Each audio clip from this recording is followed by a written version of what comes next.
There's a reason why the conservative-dominated Supreme Court thinks the Constitution does not contain a right to an abortion, but is convinced that it contains an individual right to possess firearms. And that reason is white male supremacy, close quote.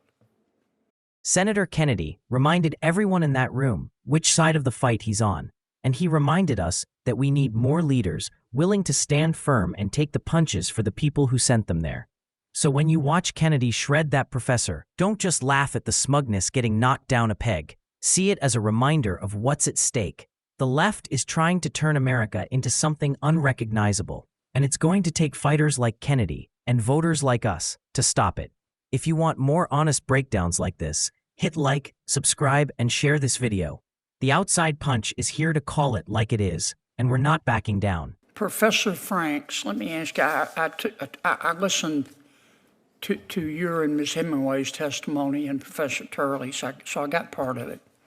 As I understand it, your position, Professor Franks, is that, I think you used the word myth. It is a myth that the Biden administration used government to compel speech, private speech, but that the Trump administration is doing that. Is that a fair characterization? Yes, that's correct. Okay. Do you think perhaps you're allowing your personal political beliefs to affect your objectivity here? No, I do not. What is guiding my answers here is that I'm looking to see what the Supreme Court has said. You notice that in the testimony about the censorship industrial complex. I got that part. No, I just want to to clarify. No, but I've only got 5 minutes. Your answer is no, as I appreciate it. Let me ask you a couple questions. You wrote a law review article in December of 2023 for the New York University Law Review, and it was about the two cases, Bruin, Supreme Court case, and Dobbs. Remember that article? Yes, I do. Okay. In this article, you said, I'm going to quote your words, "Taken together, these two cases demonstrate that the Supreme Court has embraced the use of the Constitution as a tool of racial patriarchy," end quote. Did you say that? Yes. Okay. And then you went on to say, quote, "When the Supreme Court declares that there is a constitutional right to armed self-defense in public, it openly embraces and promotes a culture that privileges white men's ability to terrorize and kill those that they perceive as threats," close quote. Did I read that correctly? I believe so. Thank you for reading. Okay. And did you also say in that article, I'm going to quote again, quote, "by simultaneously expanding white men's right to kill and constricting women's right not to die, this Supreme Court," referring to the current United States Supreme Court, "has turned the Constitution into a homicide pact as well," close quote. Did you write that? That sounds like me. Okay.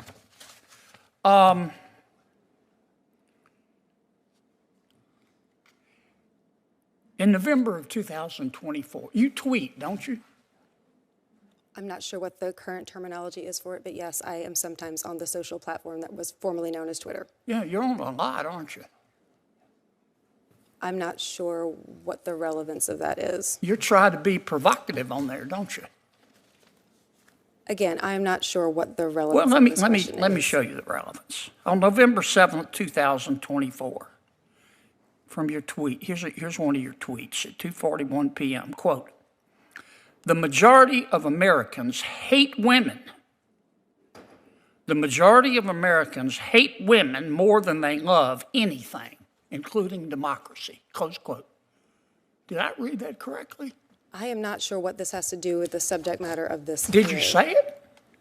I do not have those words in front of me. I probably said something along those lines, but Yeah, what is you the said it. relevance of Here that it to is, this big as hearing? Dallas, right there. Yes. But your political beliefs don't impact your feelings about President Biden or President Trump. I don't have feelings about either of them. What I have Sounds is to me doctrine. like your favorite feeling is anger. Let me ask you this. You issued another tweet. This was in May of 2022. You've just been tweeting up a storm. You said, quote, "There's a reason why the conservative-dominated Supreme Court thinks the Constitution does not contain a right to an abortion, but is convinced that it contains an individual right to possess firearms. And that reason is white male supremacy," close quote.